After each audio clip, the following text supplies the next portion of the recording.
हरे कृष्णा, राधे राधे। हम सब श्री कृष्ण चरितामृत श्रवण कर रहे हैं। आज का प्रसंग है, देखी सुदामा की दीन दशा। उत्तर श्री कृष्ण चरितामृत 64।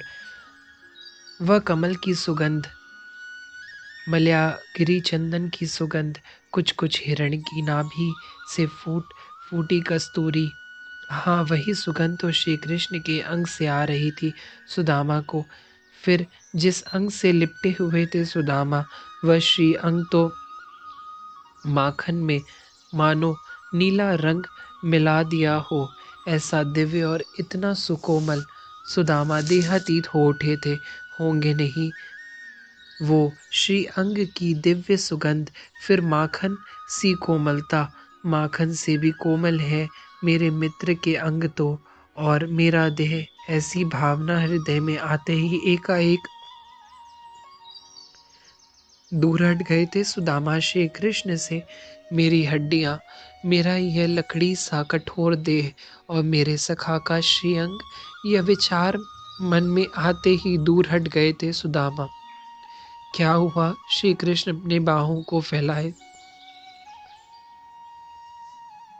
अपने सखा से पूछ रहे हैं, पर सुदामा कुछ नहीं बोले। इन्हें लगता है मेरा मित्र सब जानता है, फिर कहना क्या। ओह, क्षमा करना मित्र, मेरा देह भारी और तुम्हारा कृश तुम्हें कष्ट हुआ होगा। यह कहते हुए अब श्री कृष्ण ने भी अपनी भुजाएं नीचे कर ली थी। अद्भुत भाव है इन दोनों मित्र का। आह, समस्त सैनिक द्वारिका की के नागरिक जो जो इस दृश्य को देख रहे हैं, वह सब कुछ भूल गए हैं। इन दोनों की मैत्री का दर्शन करके सबको रोमांच हो रहा है। अब मैं चलूं? कुछ देर बाद सुदामा अपनी लाठी को उठाते हुए बोले। हाँ, अपने प्रेमाश्रु पोंछते हुए श्री कृष्ण भी भूल उठे थे। सुदामा तो मुड़े और वापस जाने लगे। सुदामा, श्री कृष्ण थोड़ी तेज आवाज में बोले थे तो सुदामा डर गए। बोले, क्या है? हाँ, जा रहे हो यार? पूर्ण आत्मीयता से श्री कृष्ण ने पूछा। अपने गांव। अब मिल लिया ना मुझसे, हो गया, अब जाने दे मुझे। सुदामा इतना कहकर फिर जाने लगे। श्री कृष्ण ने आगे बढ़कर सुदामा का हाथ पकड़ा और बोले, महल में नहीं चलोगे? सुदामा ने देखा श्री कृष्ण के मुख की ओर, फिर महल को देखा। बोले, मिल लिया ना तुझसे, तुझे देखना था। वर्षों की बात हो गई थी ना, हम छोटे छोटे से थे। सुदामा के नेत्र फिर बह चले थे। यह बातें हम महल में बैठकर भी कर सकते हैं ना मित्र, चलो महल में। श्री कृष्ण बोले। सुदामा खड़े हैं महल को और अपने इस प्यारे से सखा को देखते रहे। फिर बोले, तेरा मित्र बहुत गरीब है कृष्ण, इतने बड़े महल में जाने का यह अधिकारी भी नहीं है, इसलिए मुझे छोड़ दे। मेरी कामना पूरी हो गई है, तुझे देख लिया, अब कुछ नहीं चाहिए सुदामा को। सुदामा रो पड़े। कृष्ण, ये आनंद के अश्रु हैं, अश्रुओं को पोंछ रहे हैं सुदामा। मुझे बुरा लगेगा। श्री कृष्ण इतना बोलकर सुदामा से मुंह फेर लेते हैं। नहीं सका, ऐसा नहीं बोलते, दुनिया को बुरा लगे सुदामा की बला से, पर मेरे कृष्ण को बुरा नहीं लगना चाहिए। तेरे बिना कौन है मेरा कृष्ण, तू स्वयं ही सोच।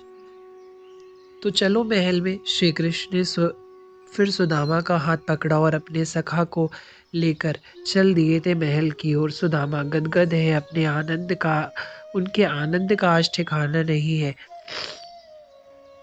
मणिमाणिक्य खचे हुए हैं महल में, स्तंभों में नीलमणि, पीतमणि, इनको मध्य मध्य में इस तरह लगाया गया है जैसे लगे कि नभ में तारे चमक रहे हैं।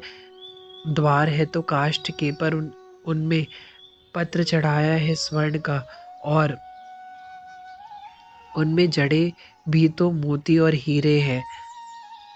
झालर लगा था हीरों का, अवनी को देखते हैं सुदामा तो उन्हें अपना मुख दिखाई देता है, दर्पण की तरह है महल की अवनी। हीरो के चूर्ण में अपनी अवनी बनाई है विश्वकर्मा के कलाकारों ने। सुदामा ने इधर उधर देखा, नारियां उतर रही है अट्टालियों से, वह रानियां। सुदामा देखते हैं ये भाभी होंगी। सुदामा रुक्मिणी को देखकर सोचते हैं, यहाँ बैठो मित्र। श्री कृष्ण अपने सिंहासन में सुदामा को बिठा रहे हैं। सिंहासन है ये तो, सुदामा कहते हैं। तो क्या हुआ सुदामा, तुम बैठो, श्री कृष्ण ने कहा और सुदामा को न मानते हुए पे भी बैठा दिया और स्वयं चरणों में बैठ गए श्री कृष्ण। अरे ये क्या कर रही हो, यहाँ बैठो। अपने साथ बिठाना चाहा सुदामा ने, पर नहीं मित्र, मुझे इन चरणों में ही रहने दो। श्री कृष्ण ने सुदामा के चरण पकड़ लिए थे। रुक्मिणी थाल और जल की झारी तो लाओ। रुक्मिणी थाल लेकर आई, झारी भी। दीनबंधु ने सुदामा के चरणों को छुआ और ध्यान से देखा तो रो पड़े थे। यह क्या दशा है मित्र, कांटे गड़े हुए हैं पाँवों पे। कांटों के कारण वह पाँव छिल गए हैं, उनमें से रक्त बह रहा है और वह फटी बिकवैया। उफ। रुक्मिणी ने झारी से जल डाला। श्री कृष्ण के कोमल कर में सुदामा के चरण हैं और वैसे ही मलने लगे। ओह, मेरे कारण इन चरणों को यह दशा हुई है। मेरे लिए इस सखा ने देह को भी सुखा दिया। रुक्मिणी स्तब्ध हो गई थी। अपने पति की यह दशा देखकर वह हिलकियों से रो रहे थे और जल डालना तो भूल ही गई थी रुक्मिणी। इन मित्रों के भाव में यह भी डूबी जा रही थी। चरण धोए श्री कृष्ण ने सुदामा के, पर जल से नहीं, अपने अश्रु जल से। फिर मित्र के चरणोदक को अपने माथे से लगाया था श्री कृष्ण ने और अपने महल में भी छिड़कवाया था। हरे कृष्णा, राधे राधे।